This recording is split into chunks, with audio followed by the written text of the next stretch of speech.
Welcome back to the Film Alchemist podcast, the show where we look at movies we love, break them apart, to find out what gives them their magique.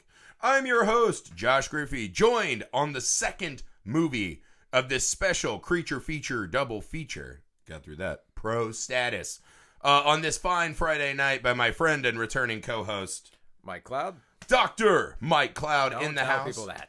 It's all right. So when I destroy you on medical body knowledge as we break into whatever happened to those alpacas, I'm going to say something stupid. I'm going to lose my medical license. So it's best that they don't know. That's good. Then you'll have more time to co-host the pod. Perfect for you and your family. All right, guys, here we are. If you haven't listened to it yet, we also recorded the first half of this double feature, the movie Slither, the James Gunn joint, the vastly underappreciated horror gem Slither. Awesome movie. Right?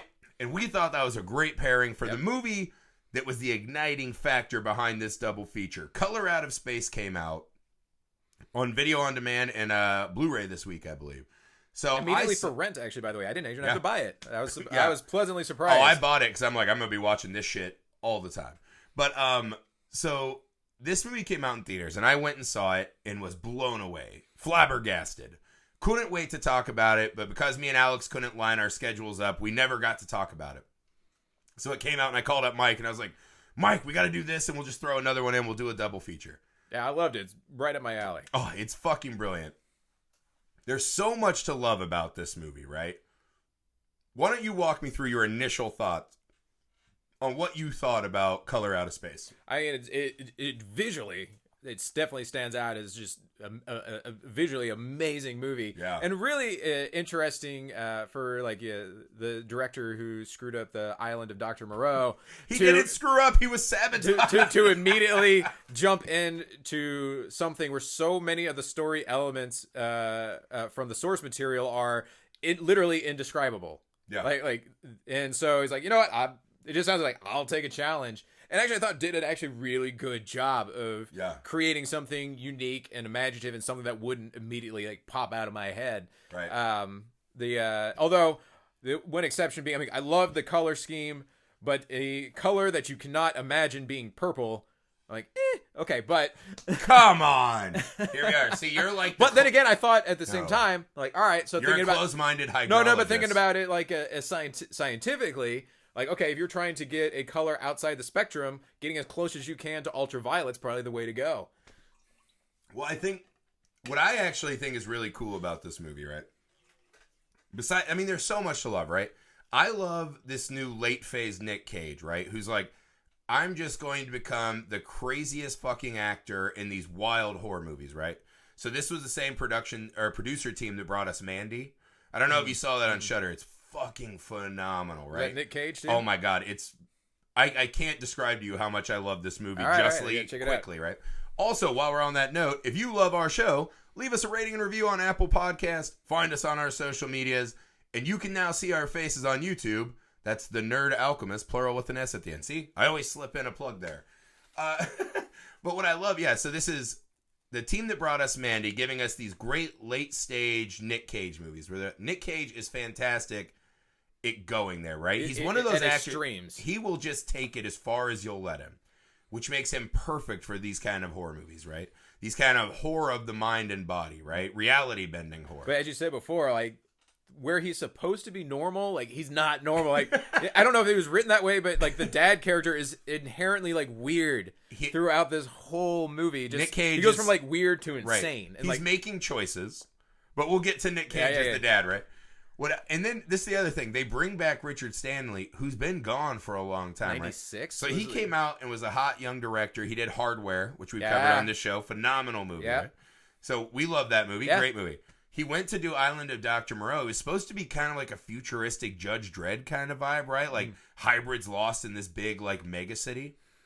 And it just kept getting attacked by the production and, like, famously troubled production. Not entirely his fault. I get that. Yeah, I mean, he went in and pitched and won Marlon Brando back to the project, and then it still just got in trouble, and he went a little insane, right? They flew him off the island. He snuck off the plane, is actually in the Island of Dr. Moreau as one of the animal hybrids. He snuck back on set and is in the movie that he got fired from, right? There's like a whole documentary on this. Oh, yeah. I think it's called The Island of Lost Dreams, maybe. Something like that, but it's a phenomenal... It's one of my favorite filmmaker documentaries.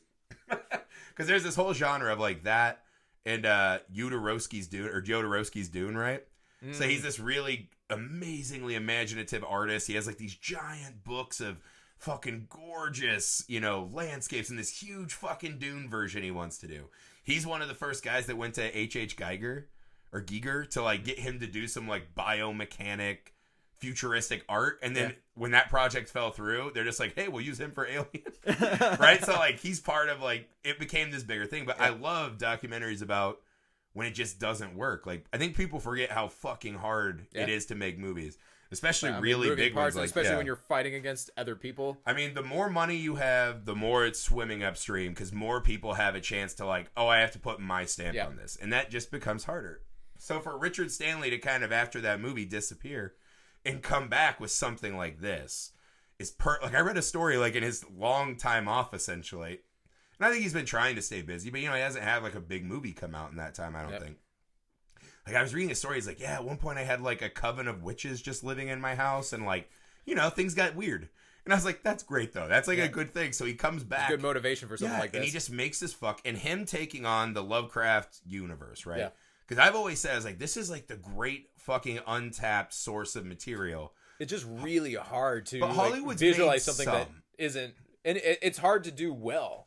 Like Reanimator is probably one of the few like good ones. Of all the Lovecraft though, Reanimator is the most kind of streamlined for a palatable genre, right? That you can actually, it's just kind of zombie horror. Yeah. And then they found the perfect mix of kind of funny, tongue-in-cheek, weird, gross, like practical effects, right?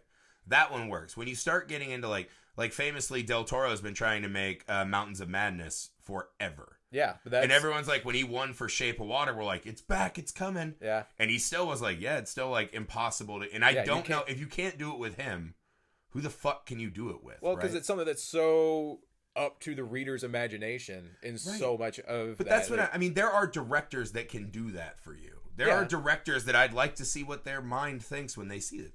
And to me, what Color Out of Space does really well, right, is I think Richard Stanley hones it in on what's important, right? Because they open with and close with like bits of the story, the dialogue from the. And what I like is at the end, right, the hydrologist just sitting there, this broken man staring at this fucking infection water, maybe. Yeah.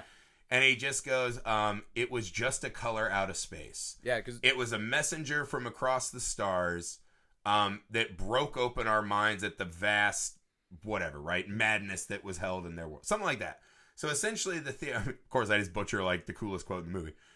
The theory being though is what it is this chance encounter between us and something else so much bigger, so much scarier than us, right?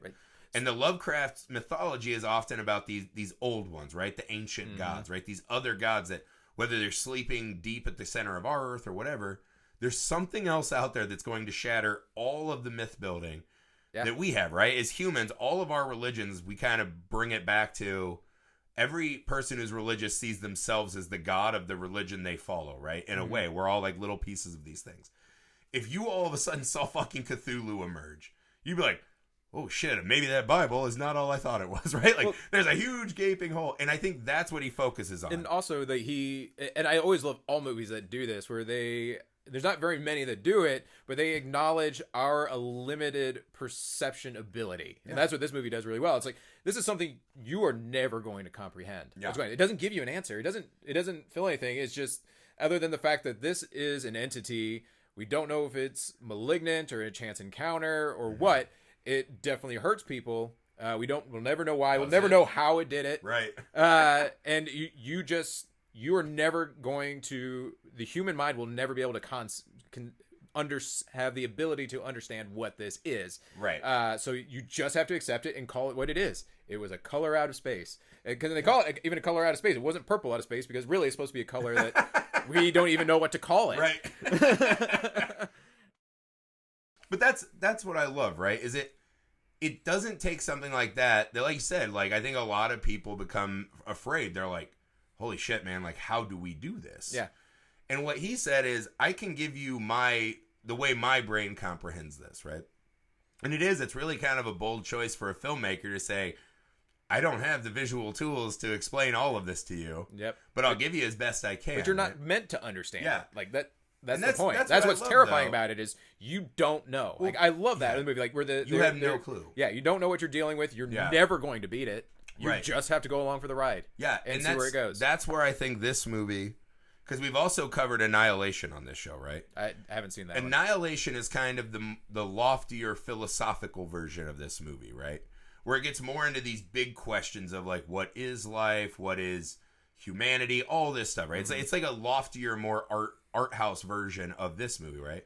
Whereas this one has exactly the same setup, and it asks the same questions, but more in a focused around a family full of kind of fun genre, toys, right? So I think this is a much more approachable version of that story, right? Whereas Annihilation, you're just like, what the fuck, right? Like the scene in the lighthouse, right? Like once you get to the lighthouse, and without spoiling anything, there's just like for like 20 minutes, I was just, what the fuck is happening? And like for me, a guy like me who likes to, I'm going to put my film degree to use, right? So it doesn't feel like a waste of all that money and just make up bullshit. Like this is what you're talking about the movie The Lighthouse. No, the movie Annihilation. Oh, right? The Lighthouse scene. Okay. Yeah, it's been a good year for Lighthouse cinema. A good couple years for Lighthouse-based Well, when you say what the fuck like is going on, you say Lighthouse, and I think of like the Lighthouse movie.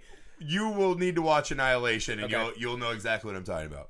But this one, and that's the cool thing, 'cause it exists. The movie itself exists way up in this kind of ephemeral, like, what the fuck is this, right? There are a lot of big philosophical things happening, but the movie says if you're not the kind of viewer that wants to like sit and like pontificate, fine, man. Yeah. Here's a story about a family, right? Because what this movie truly is it's all about unwanted change, right? The fear of change, period. There's an element of selfishness.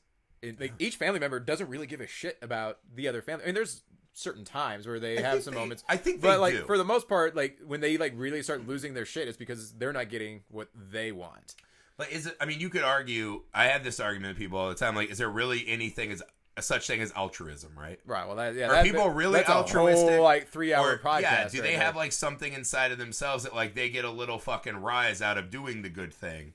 Because that's the thing. I'm like, when's the last person I knew who went and did something nice for someone else or charity without posting about it on Facebook? Right? I'm like, that kind of takes the piss out of like the altruism argument. It's still good to do good things, but let's not be coy about like you're getting a rise out of that too. There were many times in this movie where the other characters blatantly ignored warning signs in other characters because they just didn't give a shit. But I don't know if it's not giving a shit, right? What it is, and I think this is what all the characters are dealing with, right? Because the narrative is a layered story on change, right? Loss of self. Mm-hmm. So they are this family who it seems like came from a city, right? A lot of money, we're doing pretty well, but they moved to this farm, right? The mom obviously works in some kind of like financial job. She probably made a lot of money. She seems like a financial advisor, I think is what she is. He seemed to, like, he probably made a lot of money before, right? Whatever. He's not a normal, like, farming dad, as we'll get to, right? It seemed like something about, like, being an artist, I think. Like, and now he's just like, I'll get into, like, rare alpacas. Like, that's not something you do if you're just, like, a salt-of-the-earth person. And gets into alpacas for the wrong reason. Like, he wants to harvest them for meat, which but nobody that's does. What I mean. That tells you he doesn't know what the hell he's doing. Probably richer people, and this is more of a vanity thing, right? And then you have the daughter who's just super into her witchcraft and this and that, probably finding it harder being out here. She lost her friends. The son lost all his friends and a girlfriend he had at one point. Yeah. So he's just, smoking pot and trying to get by, making friends with the squatter. And then the little kid feels alone because he's so much younger than the rest of them. He has no other kids around. And the mom gets breast cancer, it seems like. So she has breast cancer. So it's kind of a 3-layer, right? Like, oh, fuck, we might lose mom, right? We've already lost the comfortable life we had. And now through this, whatever's happening, we're losing our basic grasp on the reality that we were already afraid was too much of a change. I mean, even though... So that's all it... Because that's the thing, too. I don't know if you were, like, picking this up a lot. They do a lot with the triangle symbol, right? Yeah. Yes. And in witchcraft mythology, right? Or Wiccan symbolisms... I was reading about this. This is the symbol of transformation, right? It's like the feminine energy transfer. It's the fire, or no, masculine, right? So it's the fire element. Is it depend if it's up or down? If it's down, it's water. That's the feminine element. And then feminine power. This is the masculine energy. But what it focuses on more than like man or woman is it's transformation, right? Something is burned by fire, it's transformed into something else, whatever. There's a lot of shit. It's actually kind of interesting reading. But the whole movie is about transformation, right? The upper attic area where we see the mom and child fucking golem, whatever the fuck that thing is. That room is a triangle with another triangle within it, right? Early in the movie, when the girl's walking around, her hairpiece is a fucking triangle. And it's always at the center of the film, telling you everything is changing all the time, even if you're not noticing it. Yep. And I think that's really cool. And even the gimmick of the inciting, or what do they call it? The catalyst. The catalyst is always water. Water is probably the most easily changing substance that we know of, right? Whatever you put it in, that's what the water becomes. And so I think that's what the movie is it's just this really good story about how fucking scared we all are, right? And all we ever want is big adventure, this and that, but you're also always fucking afraid. Well, even like the mom's like breast cancer, like she has a hard time coping, not with her cancer necessarily, but just for the fact that it seems like she lost her breasts. Like she's very like self-deprecating. Like at the beginning of the movie because she's lost. Yeah, well, there's a scene where she doesn't feel sexy enough to be worthy of love from her husband. Right. And she even says, like, how can you still love me, right? So she's afraid that she's not only lost physically, and, you know, when you have cancer, I read somewhere that someone's like, once you get cancer, even if it's gone, you're always afraid. Like, it's always still with you. Yep. Even if it's gone, it's in your mind, because you're like, it could return. Well, because before that, everybody is like, yeah, cancer exists, but nobody's like, I'm going to get cancer. Yeah. Once you get it, even if it's treated 100% remission, it happened to you, so it can happen again. Yeah, and that's fucking terrifying, right? And so I think every character in their own way is dealing with this. Where I would disagree with you is that I don't think they're all really selfish, right? Because I think they're dealing with a lot, but I do think there's like a strong bond, right? The movie starts with her honestly doing a Wiccan ceremony to save her mom, yes. To try to save her mom. I mean, in a selfish way, perhaps she asked for and then says, "Get me out of here," freedom and this and that, but she also, you know, she wants to help her mom. Right? That's a pretty selfless act. I mean, the fun part of the movie, the fun question is that ritual what draws the meteorite there? Right, yeah. You know what I mean? Because someone even asked her that, and she's like, I fucking wish. Yeah, but then, like, she asked to get out of there. She gets out of there. No, she doesn't. Yeah, they all go somewhere else. Who knows what the hell they went? But at the end, right, when she's holding her father, and the hydrologist is like, come on, we gotta go. She's like, no, I'm not leaving. I live here now. I live here. But it's the first point in the movie when she's like, this is my home. This is my place. The first time she's not rebelling against it is in this fucking moment of like, fuck, all these people I loved are gone, man. And then that's when she gets taken away. Yeah. And now that the ending will have to do like a segment later because like there's a lot of questions. There's a lot to pick apart there, but I guess they do. Maybe it's just nice because even her and her brother have this. They call each other horrible names, right? Mm-hmm. But you can tell it's definitely all siblings do that. There's no venom behind it, right? It's like it reminds me of like when I was a kid, right? And I was getting into like punk rock and this and that. You were always trying to like find shirts or like draw on your shoes or something weird that was, I'm different. I'm my own thing. Like I'm outside of the system, man. I'm aggressive. Yeah. But it's like, it wasn't done with like an actual fuck you, right? It was more of just a like, hey man, I need a thing, right? Like this is an SOS, right? To other kids, like, hey man, if you're like me, like let's form a friendship. And I think that's what him and his sister have in a nice way.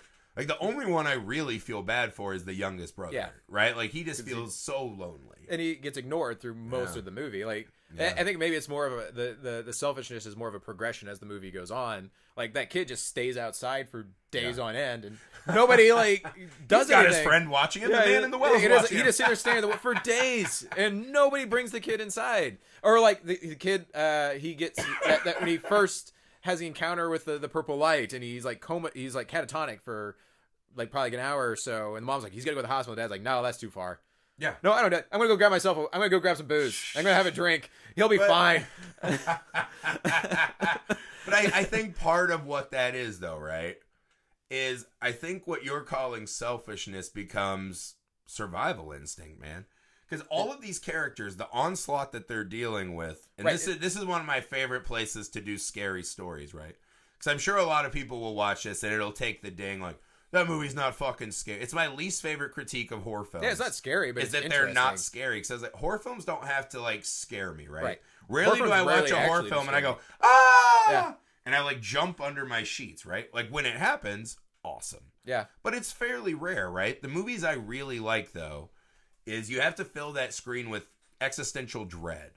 I have to be feeling in my own bed, worried and uncomfortable about existence on a whole, right? No matter what that is, right? Family existence, personal existence, whatever it is, right? If a horror movie can put me there, right? Like, It Follows. It's just about kids, like, it's a sexually transmitted ghost, essentially, right? But in that movie, I felt fucking tense and scared, though. You're like, I fucking had sex before. Oh, my God. What if something's coming for me? And that's what I mean. Like, there is. It's called... Yeah, it's right. Called the HIV. Yeah. My favorite part of It Follows, not to digress, is when the director's like, I don't get why people think it's an STD allegory. It's like weird. That was my immediate thought when I saw that. I was just like, you fucking, like, that's one of those, like, bullshit. You guys aren't artistic enough to get. I'm like, yeah, maybe don't have it be sexually transmitted then. Yeah, like, right. It's right there. Yeah. But that's like a movie by like the Keep the Pledge people. Like there's some funding from them behind the that guy movie. Who directed Garfield, Tale of Two Kitties is like, you think this movie's about cats? No, it's about Mondays, right?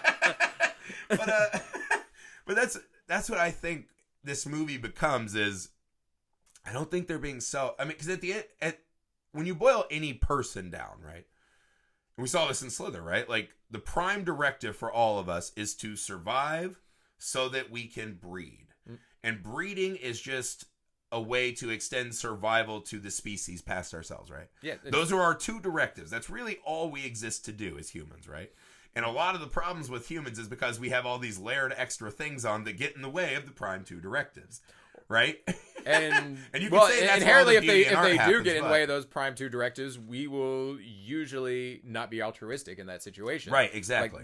Like, we will usually follow those prime directives. And I think that's maybe where this movie goes, is the things that kind of gradually impair these people's perception of their own survival, then they become more selfish to try and maintain that. See, I'm gonna push on you again, right? I'm going to do you the same service you did me when we did Midsommar, where you were like, that guy's a bad boyfriend. And I was like, no, he's a good boyfriend. I would 100% stand behind and that you guy's fucking a prick. battered me on it. That guy's a prick. And the further we've been from the pod, I'm like, you know what I think? And I've watched that movie probably 10 times. I was like, yeah, he's not a great boyfriend. Yeah, he's a shitty boyfriend. Because the first time I watched it, I was watching it as like, I'm a dude, I was a boyfriend. Like, he brought her on the trip. Isn't that enough? And then you start, like, I watched it with my wife, and that's when she's like, you fucking moron. I was like, oh, all right, now I'm seeing some, like, Cloud tried to tell me, I didn't listen. I'm going to do the same thing for you. That's from me making similar mistakes and learning that I'm an asshole. Yeah, I made the mistakes. Sometimes it just has to be beaten over your head a couple times. But I'm going to give you the same help, right? Which is, no one in this movie is selfish, right? So let me break it down, right? What are some moments we see, right? So the kid, right? The stoner kid. When all of it's going bad Benny and is everything's the exception. breaking I think down, Benny is the exception. He wants to climb in the well and help out his fucking Benny's dog, the exception to which that is rule. easily one of the dumbest. Like, this is never going to work. But he's so overwhelmed by the immensity of this and the tragedy of what's happening, right? That he's like, I just want to do one good deed. The hydrologist is not very so. Like, well, not take the outside people out, even, right? I'm talking about just the family. I'm the fucking mom runs to the barn as this massive ball of lightning's coming. And she just tries to grab and save her kid, right? She's throwing herself in harm's way to save her fucking kid, right? But that's in the prime directive. No, I mean, because she has your offspring is always... She has two others. It's not like saving any of your offspring. Yeah, it's not like he's the last one, right? That's what I mean. Like, that's a moment of... She's confronted with... Because the prime directive is survive yourself.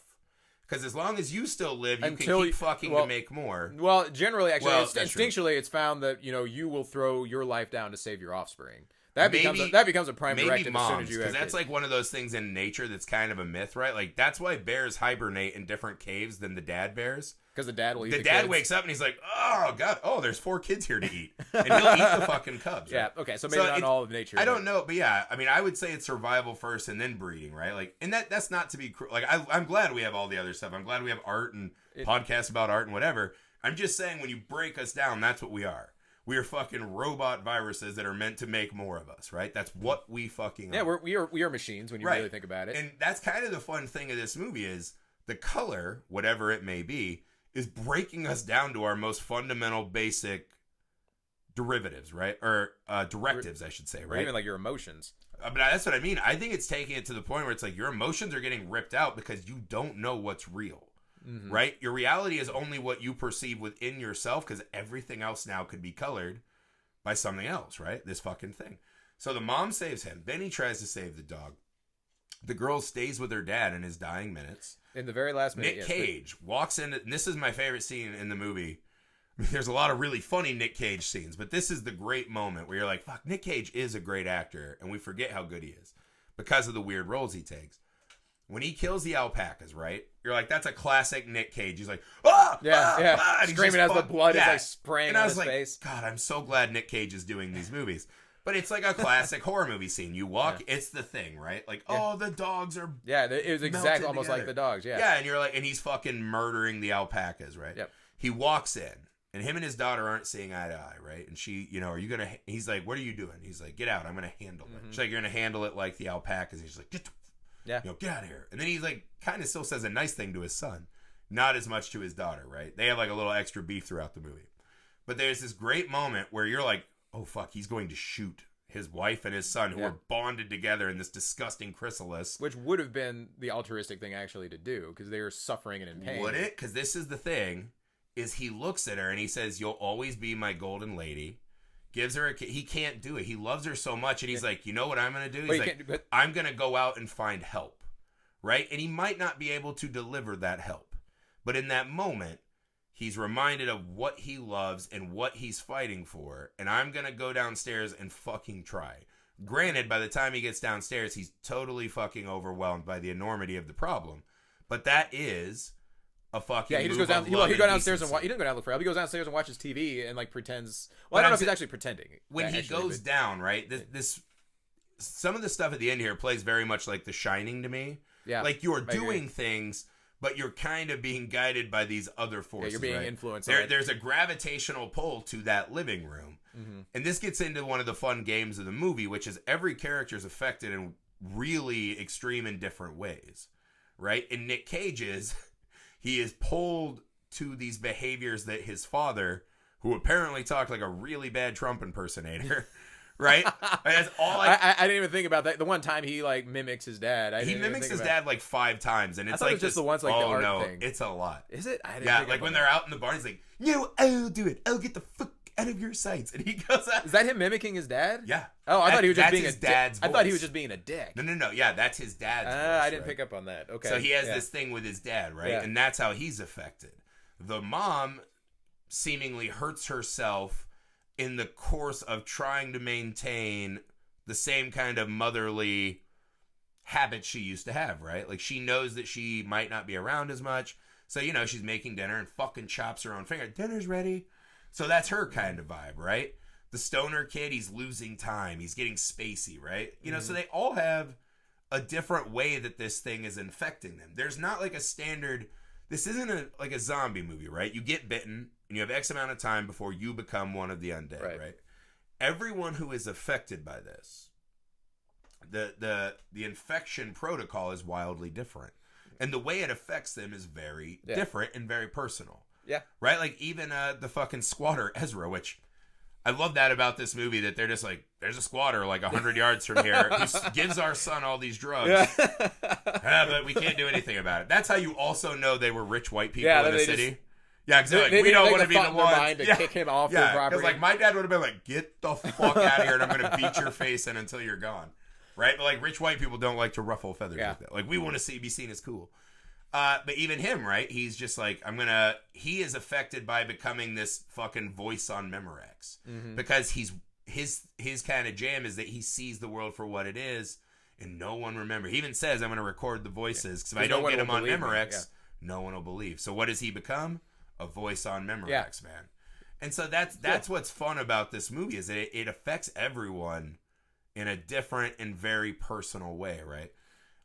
Here's a question I had for you. When the girl starts cutting herself, is that her doing it defensively or is this No, I thought that was like the thing, like infecting her, like to her, like as you mentioned, like her personal level, because that was like her thing was she was the hurting witchcraft herself early when the mom like said she was kind of like slut shamed her for liking the hydrologist. Yeah, and she was just when we cut to her room, she's like, yeah. That felt wildly extreme. And she was also doing runes, so I thought it was some kind of protection, perhaps. Well, I think it was like kind of like a combination of like something that whatever that thing was could infect her mind to make. I think with all of them, at some level, they thought they were in their right mind doing the right thing, doing what was appropriate, and that's what fit for her character. Yeah. Although if you just took a step outside and realized you're just slicing yourself up with a box cutter, that's not helping anybody and is horribly self-destructive. Like I was worried that was gonna she's gonna walk down and be like way more cut up than she actually was. That was an absolutely brutal. Yeah, it reminded me of like Sam Neill in Event Horizon. Yes, we were like, please stop. Like because she starts cutting herself, and I'm like, oh, she's doing like a tiny I'll get a dripple. Of blood, right? Exactly. I thought it was like initially just gonna be like a little. I'll do a thing, and you come back, and I'm like, she's writing a sentence. Like stop, God, stop. You like want to reach through and be like, kid, it's okay. But, she's really committed. She already had the tattoo of it, right? She had a tattoo on her foot of, like, the pentagram. Yeah, But, so, that's what I think is really cool about this movie is the fact that, again, because it gets back to this theme of it's just a color out of space. Like, we don't know what the fuck it is. Right. We don't know why it's there. We don't know how it got there, why it's doing anything it's doing. The only time you kind of get a little bit of insight is, like, from the squatter's tape. Mm-hmm. Like he says, this is just trying to understand where it is and make things fit what it knows. Yeah. And it seems like it's like an entity that perceives reality differently than we do, and maybe it has a wider perception of time and space. And so when you start trying to amalgamate that into our understanding, bad shit happens. Like you start fusing bodies, you start going insane, you start like seeing like streaks, and eventually everything just goes away. Right. And that's kind of what Slither does too, right? Yeah. He comes down and he's like, oh, well, this is just how we do it. There's even a scene where we see like the worm planet. Yeah, right, exactly. That was a good tie in there. Very much like it's Slither. It's very much like Slither. Where it's like, you guys aren't prepared for what's happening here, right? And that's the thing. Annihilation actually kind of phrases this in a really beautiful way, right? So as they go in, they start seeing all these things where, like, they see an alligator and she's like, this thing has rows of teeth like a shark. And one of the ladies is like, oh, it must have crossbred with a shark. And she's a biologist. She's like, you can't crossbreed between species. Like, that's not a thing. And what you find out is that this shimmer, whatever it has this prismatic effect where anything that is seen in this place, right, it's being kind of adjusted and broken apart. It's almost as if something is playing with the possibilities of what could be, changing, altering. So, again, it's a little headier version of this. So it has like a whim to create something. Yeah, and what the color is. But that's what I mean. There's no, it's not guided. It's just you come in here and it's just, like, it almost as if we all contain multitudes of possibilities. And against our will, things will just start happening, right? Mm-hmm. Like Gonzo Evolution in a way, right? Where it's just fucking going crazy, right? So all realities really happen at once? Not really. You'll have to watch. Again, it's really heady. And I actually it's a book series called The Southern Reach. There's 3 of them. Okay. And again, I read all 3 books, and they never really answer an enormous amount of it, right? Like, I actually really love that. It's really good, though. They're really good books. But what this one does, right, instead of kind of bigger, headier things like that, what it's just saying is that this color, right, when it washes over us, I think what it's doing, again, is it's having, whether it's that, light that we can't see or whatever, there is this kind of explosive escape of what's buried inside of us, right? Mm-hmm. Like, this light is kind of shining, in all the darkest corners of whatever's in our hearts and mind. Well, that's what it's saying, peekaboo. Well, that's what the squatter says. He says everything that's on the inside is now on the outside. Yes, and everything that's out there is now in here, right? Yeah. Fast is slow, up is down. Yeah, and night is day. It's already morning. And that's what I'm saying, right? And this is the cool part, because all of these characters, when we first meet them, are so afraid of these big changes that have confronted them, right? Whether they don't want them or they didn't ask for them or whatnot. They're all coping with these changes, right? And how scary that is. Even you hear little things, right? Where it's like, oh, our daughter's now just that age where it's harder, right? Like, that's just a change you don't ever want as a parent. So they're all dealing with this the whole fucking time. And then this thing happens, and now they can't help but to change. And this is where, again, I come back to my argument with you, is I think the selfish thing is to fully give in. The fact that any of them still find a moment of humanity to try to be decent and help out their fellow family members, that proves that whatever they're changing into might have been what was on the inside and what they kind of wanted or what they were afraid of becoming. But they still have that core bit of self. But would you... Because wouldn't it be easier to just cave into the light?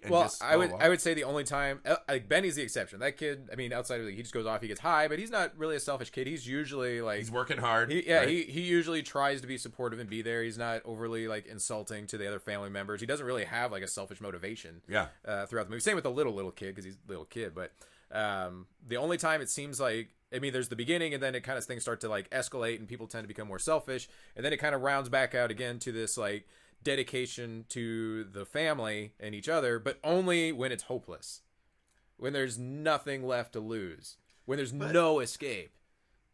But let me ask you this though, right? Isn't that in a way a co-signing on what I'm saying, right? Is that when everything's the most hopeless, why still throw in with this fucking thing that you don't care about, which is this family unit, right? Mm-hmm. If they're not really bonded to the family, then why fuck it? Like, why doesn't she just grab? That's all you have. Why doesn't she grab the hydrologist and be like, "Hey man, why don't we fuck until like it's gone? Like fuck my brains out." You know what I mean? Or I'll fuck your brain. We'll fuck everything that moves. Right? Like I don't know if that would actually fit the flow of the movie. Right. I'm saying probably not as good of an artistic choice, but from like a base level question, right? The fact that at the end, right, I care about that dog. I care about my kid. I care about my dad, who I've had a bad relationship seemingly with this whole movie. The fact that when it is the absolute darkest, that is the thing they anchor to. That's the lighthouse in the storm. I think that means that it means a lot. And through doing that, they're sacrificing their last moments instead of a fucking hedonistic, like, I'm going to get something out of this. Because that's what I always say, right? If the apocalypse was coming, like if I knew, right? If, what was that movie? Melancholia. If I'm watching the planet that's hurtling towards us, that's going to kill us, I'm not doing anything nice for anyone. I'm just being like, who's down to do all the partying and fucking, and I'm like, I can throw away this, you know, well, I don't have to worry about being like a good guy, a good dad, my legacy, my bills. Like, you're saying that's what you would do. Yeah, I just be like, hey man, you wouldn't. How much carnal pleasure? I'd like to think I'm the guy. You would go and grab your kids and your wife.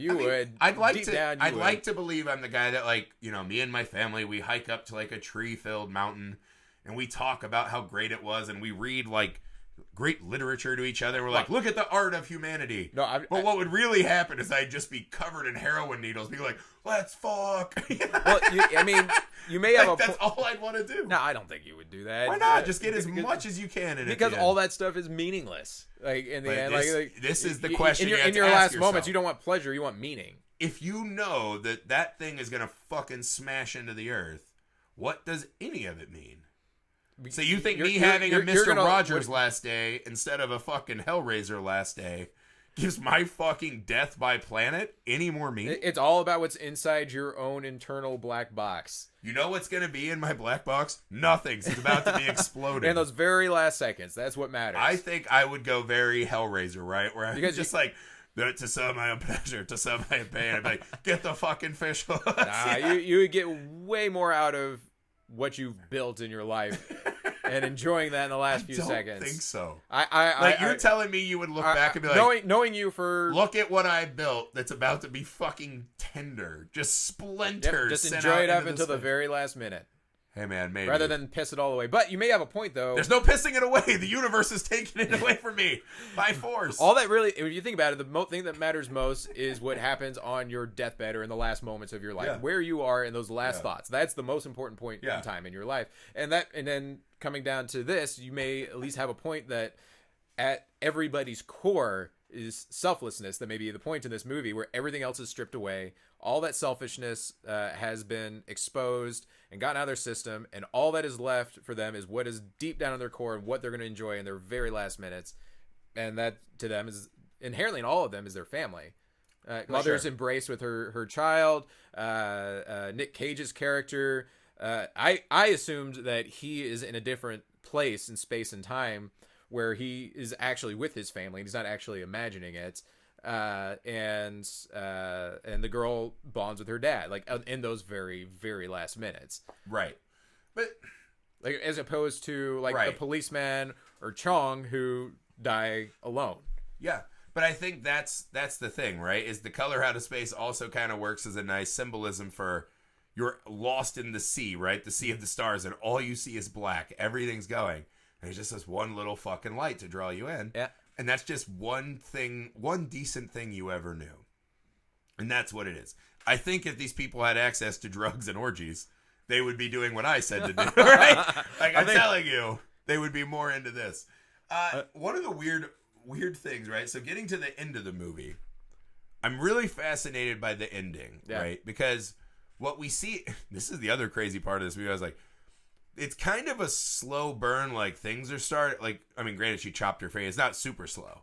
Right. You're like, oh, there's a man in the well. And then in about 5 minutes of the movie, they're like, wow, this just got really dark. Like, they kicked it up. Like, people are cutting themselves. The mom and son are bonded. Yeah. Yeah, that whole, like that kid just, like, constantly, that got me. That kid in pain fused to the mom and just wailing and moaning. I'm like, oh, like, if it was, I mean, yeah, granted, if it was just the mom, like, yeah, that's messed up. But if it was the little kid, oh, my God. Like, that was... And that's what they know is because if it's a mom, you're like, well, she led a life. She had a family. Yeah. You know... But this little kid who has people die. Who has a limited ability to even conceive what is going on, and just to imagine like the terror in that kid's mind, and just like the constant pain in a child. Yeah, that was the most fucked up thing in that whole movie. Well, I can't remember what movie it was, but it's one of those lines that like I'll never forget. Movie, a book, I can't remember where it was. I don't remember where it came from, but I'll never forget the line, which is essentially someone they see like these little coffins, right? Because someone just died or some kid got killed. And someone's just like, it's obscene that coffins are made that small. Yeah. And that's I recognize that. You can not feel, like there's all kinds of adults, like, well, they might have asked for it, like they're a piece of shit. Like they've lived. As people, we can make a judgment, like they've done enough things to where, like, I'm not worried about their loss of future. Well, it's not even just that, but it's like cynical. As an adult, you can understand where your pain's coming from. You can at least somewhat understand what's coming and make your peace. But as a child can't do that. Like what goes inside the mind of what's going on inside the mind of a child is what makes that the most messed up to me. Yeah, no. That's because that's the thing, right? Like an adult, you're like you've had a lot of chances to do things, and I think we detach ourselves from other people, right? Mm-hmm. And you go, oh, well, they did so many things wrong. They had their shot and they missed it.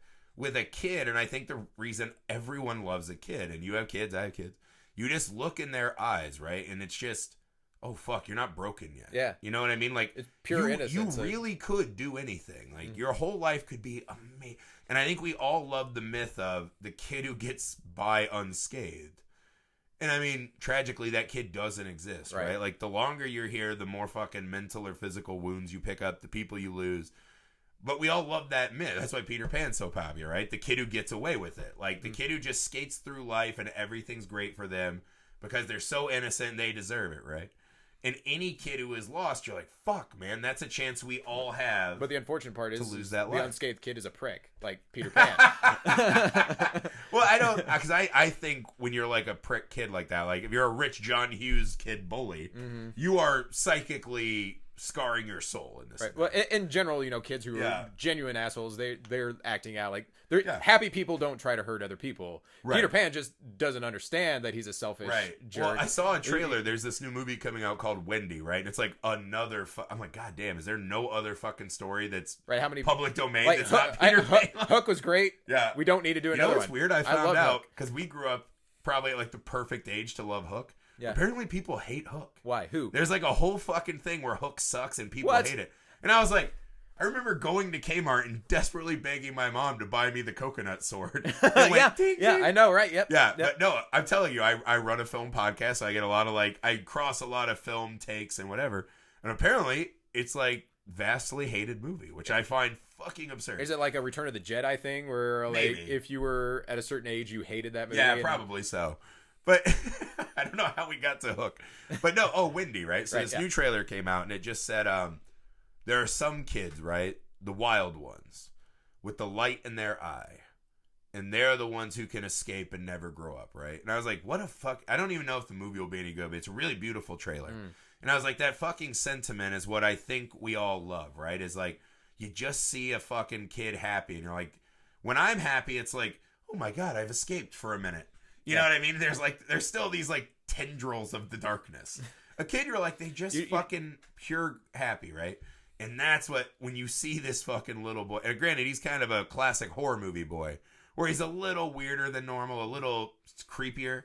we had the classic dope trope, right? That's what I used to say on the show, like things that they do in horror. Where the kid that has the overly large glasses. But not only that, he's drawing the monster and no one thinks that's weird. Yeah. Right? Like him and the Shining. Well, he's talking to a well. He's like, what are you doing? I'm talking to my friend. Okay. All right. Yeah. That sounds normal. Yeah, well, at least he's not talking to me. Yeah, right. No, but seeing even that kid, his form twisted and fucking violated.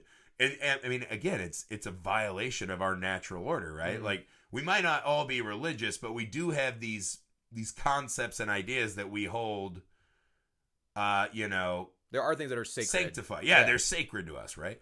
And the mother and child bond is something I think we all find very sacred. Yeah. And to see them be mutilated like that. And here's the part that makes it such a brilliant fucking creature design. Is the way they're melded together is not like him clutched in her arms like they were. She pulled him through her. They flipped him. So they're back to back, so they can't even get any warmth from each other. I was like, that is such a fucking brilliant effect work, right? Because she caught him here and was like protecting him. And now he's back there, so they have no fuck. They're both calling out alone and scared and have no idea. And in pain. And like that part ripped my guts out. Yeah. Like Amy walked in and she's like, what the fuck? Yeah. It's a fucking heavy movie, dude. But we got to get to the end, right? So we know they can't leave by car. They can't get out, this and that, right? They can't even leave by horse. Like the horse just runs away. Right? Which is selfish like, fucking horse. How did that horse fucking get away, right? Right. That's one thing I was wondering. Like all other animals are mutilated, but the horse. Like I don't know how the horse. The entry point for the color is water, right? Mm-hmm. Because that's why the hydrologist can make it, right? If you not even the well. Anything that drinks water, right? Because Tommy Chong is not drinking from the same well, but the same water source, right? So if you drink water, this is when like it starts happening for you, right? Because it gets to the plants. Like when the meteorite first hits, right? We see the fucking stoner kid. He's like drooling on himself. The shot right before like the color hits is a glass of water right on his desk, right? Mm-hmm. And we see that a couple times. Like the girl when she has like her first like loss of time freak out, she's doing the dishes and the water starts overflowing and all this. So the water is the entry point, right? We even see it in like Nick Cage's Ice Cubes and shit. Yeah, you see like the little purple haze in the dude. Yeah, that was a cool shot. So I was like, that's how it's getting in us. Yeah. Which I found kind of strange because it clearly exists outside of us, right? Like at one point the hydrologist sees like lights moving and they're affecting his car and this and that. Right. Tommy Chong's listening to them deep underground. So that it's not just in their minds. Like that was like one thing I was like wondering through the movie. Like, is this just the water getting poisoned and they're hallucinating? But then they clarify that when the hydrologist, he's not drinking any, he's avoiding the water and he still sees all of it. So it's clearly an alien entity.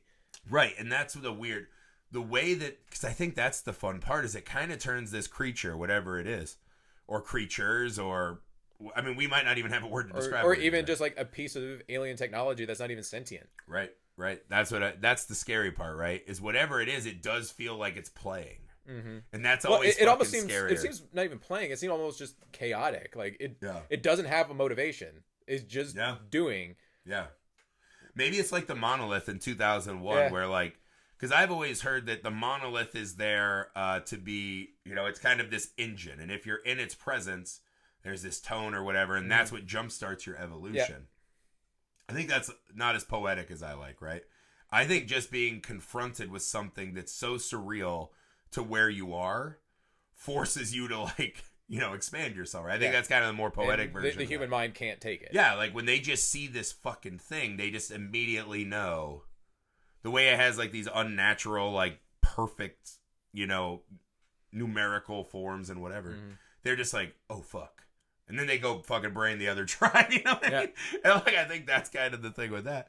And this might be what this is, right? We're just in the presence of something so fucking insane. Maybe this thing has no intention of infecting us, and it's just like, shit, I gotta get back. Maybe it's Howard the Duck, right? I gotta get back home. You know what I mean? Yeah. And it's like we're just reacting because we're in the presence of something. So that's what they say at the end. It just breaks our mind open. Yep. And it's like vastness. Mm-hmm. And maybe that's it, because that is the thing at the end of the movie we have to ask ourselves, because we see by the end it is specifically now targeting us, right? So here are the two distinctions I make. It definitely catches the cop and breaks him in the tree for seemingly no reason. Right. That was like kind of like the one outlier that actually seemed malicious. And then there is when it captures Benny in the well, right? It takes Sam and it takes Benny, right? The dog and the stoner.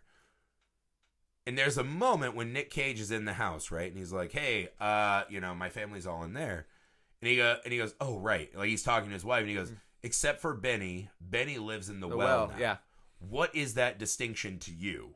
Again, like I think like the whatever thing that was kind of absorbed those people into itself, and they're existing in a whole other plane of existence in across space and time. And so Nick Cage can visualize them, and that's I think evident when he talks. He has multiple voices that come out of his mind, so I think he's like tied in with all of them. For whatever reason, the well entry point is somehow separate from what's going on. Like it's like an isolated area that seems to be locked off. Right. And it's also interesting because that's where the portal comes from, right? Where it comes like straight up out of the well. It captures the sun, right? It captures Benny. It also activates, and there are tendrils that draw Nicolas Cage's ire, right? Where he points the gun at it, and that's what leads the cop to fucking shoot Nick Cage. He thinks he's going to shoot his... So that then Nick Cage comes back as this kind of color zombie with his zombie family. That's what I mean. I had a hard time separating in my mind what the significance was of the well, right? Which maybe the well is just the creature, right? Maybe whatever the fuck it is, that's the most physical, corporeal form we see of it, right? Is whatever's in that tree. But then, isn't that the exact same shit we see when Ezra, the squatter, his body starts to collapse into color? Well, there are tendrils there too, right? I don't remember there being tendrils there. The one thing though, thinking about though, like that is when you look at the beginning in the well, there's actually like almost like an eye at the base of the well that looks up and like sees everything in that purple blue that haze that doesn't seem to really move outside of that spot except at the very end the little grasshopper or the praying mantis tends to stay around that spot except for the end you see it flying across. And that's the weird because like there's great moments too where like you can tell it's all the water, right? So the water feeds everything living. And that's what Tommy Chong's character says, I think, is like it's gathering everything living to itself or something like that. Yeah. And like when Nick Cage is like biting the enormous fruits and veggies and he's like, "Wow!" Bugs. They all so taste pissed. Yeah. Shit. They all taste bitter, right? So like whatever the dark soul of a tomato is now like the flavor of this fucking thing. But the well, because it seems to bait Nicolas Cage in. There's something extra going on with the well than like when you're in the home. Right. And that's where the whistling is coming from. Right. That's where he says my friend is. Like that's where the man in the well is. Yeah. So it might be like that thing is like centralized in the well and kind of seeps out to the groundwater. That's where the creature is. Yeah. And everything else is just like a tendril. Yeah. Yeah. That's interesting. Because that's the other thing too, is at the end, the hydrologist escapes, right? He essentially barricades himself in the house and is able to survive in this wine cellar. There's a moment though that I found very strange, which is the Wiccan girl, right? The girl who cut herself. I forget her character name. No, not Wiccan. Larry? Alexandrian, remember? No, he said Alexandrian and she said that's your second mistake. But I don't know if you think she was being facetious? I wonder if she was like, you're right, but I'm not going to let you know. Well, I was like, who the fuck is this hydrologist just walking around with like such weird knowledge bases? Right. Also, this struck me as a hilarious movie moment where I was like, I have a lot of friends, right? And if we were walking through the woods, right? And even I'd be like, fucking white people. Like just out here fucking like on a white horse and a cape doing fucking like witch rituals. Like, God damn it, I got a job to do. Like, that goes back to interestingly, to your rich kid point. Yeah. What kid has a horse that they can just wander around with? I'm going to ride Shadowfax or whatever Gandalf rode down to the creek. The creek, as we call it, to do rituals. But this is a cool moment, right? So she says, I live here now. The next time we see her, she's by the well looking down, right? Looking into the well as like the cone of light comes up. She turns... and the color is now in her eye. Yeah. Like when we see it in Nick Cage's eye, he's already like a dead zombie version of himself. She has it in her eye, and it's glowing from within her soul. Almost as if she's taken it in herself, right? She turns to the hydrologist. His eyes share the same light. And that's when he sees what the alien world, right? Right. Is in that scene. And so in that moment, he shakes it off somehow and escapes. My question to you is, does he really escape the effect of the color? Well, I mean, I guess you could argue that his paranoia at the end is the purple's effect on him. That the water may be perfectly safe to drink, right? Despite like multiple testings where everything's gone back to normal at that point, but he refuses to drink it. That may be the slight thing. And plus, his memory of that event obviously affects him greatly. That's true. Having seen that alien world, right? He'd be like, "What the fuck?" Because that's the weird. They don't really give us a reason as to why it leaves, right? I would argue is that anything living that drank the water had already been utilized at that point. Whatever assets it had available had been utilized, right? Utilized for what? We don't know. Maybe this was just, the canary in the coal mine for this thing, right? Again, there is a way to watch the movie, as you're saying, where like none of this was alien. This is, she did a ritual and something happens and they're all fucking freaking out. But they kind of share this same nightmare, which I think says that it is an alien of some sort. Oh yeah, I think like the hydrologist's point of being in the movie was to tell the audience that this actually happened. Right, because they kind of run it along like he's there to tell them to not do this big water project, and at the end, the very house where this thing all happened is now under this water. So this giant body of water, where all the water will come from. At the bottom of this is the fucking impact point where the fucking color infected the water. Right? So is this a slowly spreading thing? Could it happen again? Is he the one who is actually infected and is going to spread whatever they want? And then at the end, we see the praying mantis again. Right. So it's not completely gone. It's not completely gone. From the planet, right. And so the praying mantis to me feels like a construct of this thing to go around and survey above ground, essentially, right? Right, yeah, because that was like the one truly physical manifestation of it was this. Why it took the. I mean, I guess you could probably delve into why it took the form of a praying mantis in the first place, but something that eats its lovers. Yeah, right. Yeah, I don't know. Maybe that's it. Maybe he's just like scrolling through the psychic Rolodex and he's like, that thing kicks ass. Right? And he didn't realize it was like this big. Yeah. Shit. Yeah. Damn it. Children catch these. I don't know exactly why it leaves at the end, right? Right. Like, that's like, is this thing, is it, there's got to be some sentience to it, but yeah, is it just, did it crash land here accidentally? Yeah. Is it scoping the area out? Is it just trying to get back home? Is that why it's consuming all these resources? To build up the energy just to get back off the planet. Because, that seems to make the most sense. That it is something that just doesn't understand where it is, needs to get out, and needs to make its surroundings something it is familiar with, which is something that all we do and can be very destructive. Like, it would definitely be self-reflective on us. True. That whenever we go into a new land or a new culture and aren't completely prepared, we try to make their norms just like ours, and it can be extremely destructive. That's true. To them. That's interesting. Yeah, I mean, what I like about it is that I think it's fun to always have that debate, but I don't think it fucking matters. No, right. Because what happens at the end is that the color is gone from this family that we've gone on the emotional journey with, right? That's all that matters. Is at the end, they are all reduced to the fucking hand with the ring on it. The fun question becomes, did she and Benny, right, the daughter and Benny, actually go wherever this thing fucking I think she did. I think she... Like, is Nicolas Cage the only one who's there and destroyed because he maintained his most human form? No, I think that part of the perception of our reality is also our consciousness. And whatever this entity was, I think it actually separated... everybody from their physical form, but maintain their consciousness, which is evident when Nicolas Cage gets shot, becomes that zombie, and then speaks with all the voices of all his family. So I think she discorporates, but her consciousness streams back to wherever that thing came from. Well, because the ones you see that really kind of seemingly, vaporize right into like color are Ezra the squatter and her, who both seem to have made peace with whatever's fucking happening. Right? That, like, whatever this thing is, it's just, that's it now, right? This is my family now.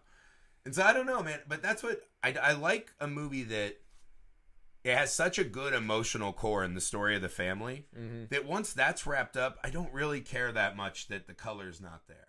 And I like that they leave it as, because they leave this guy who survives, right? And he now is dealing with the change that he never wanted, right? He's broken. Yeah. When we see him in that movie, it feels like he's a broken, now he's like smoking and well, he's also broken. Fuck water. He's throwing cigarette butts in the water. Yeah. I'm like, that is disrespectful for a hydrologist. Well, because he also told these people before that project that the water's dangerous. Don't follow through with it. Yeah. And they're like, well, we already paid. We're going to do it anyway. Fuck the people. And they didn't even know that was why. That was when they thought it was just like toxins killing fish. Right. Then you add on like, oh, fucking demonic color. So yeah, like I mean, there is an underlying theme there of like our own, water quality, because that's something that's because I think H.P. Lovecraft, when he wrote this story, there was some thought that he was alluding to like the radon exposure or the radium exposure to women like in the factories that were putting it on because of like the physical changes it would cause and like the mental issues it would cause them.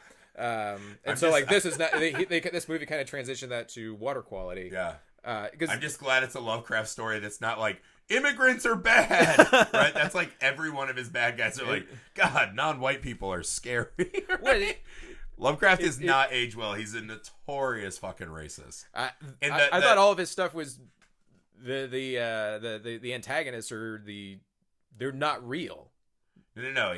He's always afraid of the scary other, right? The non-white guy. He's this. If you listen, the extra dimensional thing, or the no, not even that. I'm telling you, if you go back, like there's lots of literature. All right. Because there's a guy who really likes Lovecraft and read a lot of his stories. It's pretty obvious, right, that he didn't, and you're like, all right, that might have been the time he lived in, but it feels even extra, right? Like even Reanimator has some shots at like, oh, I don't want that corpse because it's a black guy, if I remember right. Like there's a boxer guy and they're like, but he's a black guy. It's like, you're making like zombies, dude, chill the fuck out. But so we always have to do this because every time I'm like into Lovecraft, I go through my like, I'm gonna just like study more for this month. You find those people that write a lot of pieces, like they just came out with this movie, right? And it was like, I can't remember what it was called, but it was essentially like Lovecraft is a tiny little like cartoon kid, and he just has like a Cthulhu like peach dragon like following him around, and all these people are like, hey man, don't make the movie that makes H.P. Lovecraft like your kid's friend. Like, that guy's a piece of shit. Really? I guess I have. It's been a long time since I've read a lot of his stuff. Yeah. I'll have to go back and look and actually, like, pay attention. Right. And I don't like going back in time and being like, wow, this guy was not as, like, cool as we are today. Yeah. Because, I'm imagining, like, the average level of, like, shittiness people had towards other people back then was a lot higher. But I think it's in there. You can see it in the work. But what I just think like his imagination was so ahead of its time that even if the root of the idea, the seed of the idea was something not good, it's this kind of imagery that's still very visceral to us today. Sometimes, and then other times, like, don't get me wrong, I give H.P. Lovecraft, I like a lot of his stories for the stories that they are, and like his imagination and extreme influence on today. Yeah. But some of it almost like, I'm like, is that creative or is that lazy? Like, because it's like, oh, that's so scary, you can't even imagine it. Okay, that's the fucking that's the shark in Jaws. In this case, it's the is it a not a chipmunk, like a beaver or a woodchuck? A woodchuck. The woodchuck was so terrifying, I can't even describe it. Yeah, like is that just laziness? I see what you're saying. I think, but that's the thing. Okay, that's true. That could be lazy, or that could be just a guy who's confident enough to say, "Hey, man, join me on this journey. Yeah, write with me, right?" Because he knows, and I think every fucking writer knows, you can never make it as scary to a person if you don't, or as they can if you let them personalize the monster to them. Right. Right? Every monster to us, we can make a scarier version of it in our own heads, right? Mm-hmm. There are things that are universally scary, right? Like, I think Freddy Krueger is a pretty universally scary idea, but we all have our own version of that would ratchet it up a little bit. So our own individual boogeyman. And that might be bad in some Lovecraft stories, but I think Color Out of Space is the prime example of when it's perfect. Yeah. Right? Which is, imagine that there's something, and we'll call it alien because we don't have a better word for it. Yeah, it could be. And what it can be is something alien even within you, right? Something that we try to hide and bury and we've never dealt with. And when it crops up, you're like, what the fuck is that? How did that get here, right? Or it might not even be alien. Maybe something that's been there the whole time exactly that we right. just never knew about. Exactly right, man. And I think this story, I love the big sci-fi, like, it kind of reminded me in a great, beautiful way of From Beyond. I think that's a really good comparative movie to this, right? That's another one of those, I don't know if that's Lovecraft too, but it's kind of in the Reanimator vibe, right? So it has what's his name? The guy who played Herbert West, like Jeffrey something, right? I forget his name. It's late, and I'm tired. I forgot his name. Shame on me. But he plays this guy, and again, like him and this other doctor, they found this machine that lets another dimension exist in the same room as you, and you can see other creatures ghostly. But then the worlds start melding more and more. Okay. And the one doctor, Dr. Pretorius, he's kind of like a fucking sex maniac. And so he's all about like taking it to the extremes of the flesh and like, normal fucking and torture is not enough, so now this other dimension.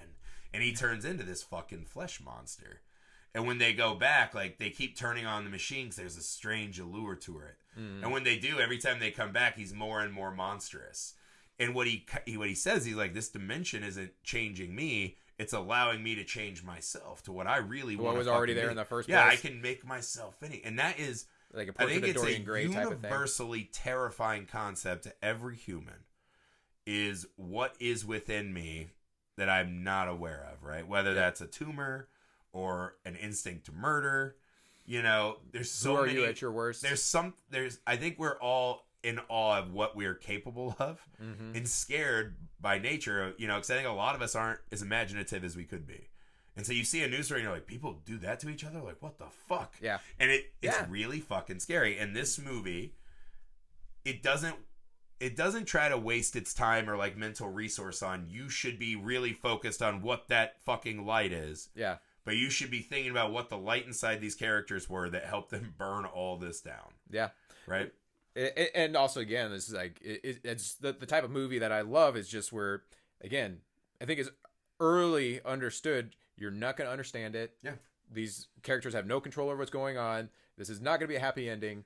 Just enjoy the ride. And that's like, I compare it to very much reminded me of like In the Mouth of Madness. And that's why I love that movie. Yeah. Because there is no winning for those characters in that situation. You just enjoy the ride and just see all the crazy places that story just takes you. And I think that's Lovecraft too, isn't it?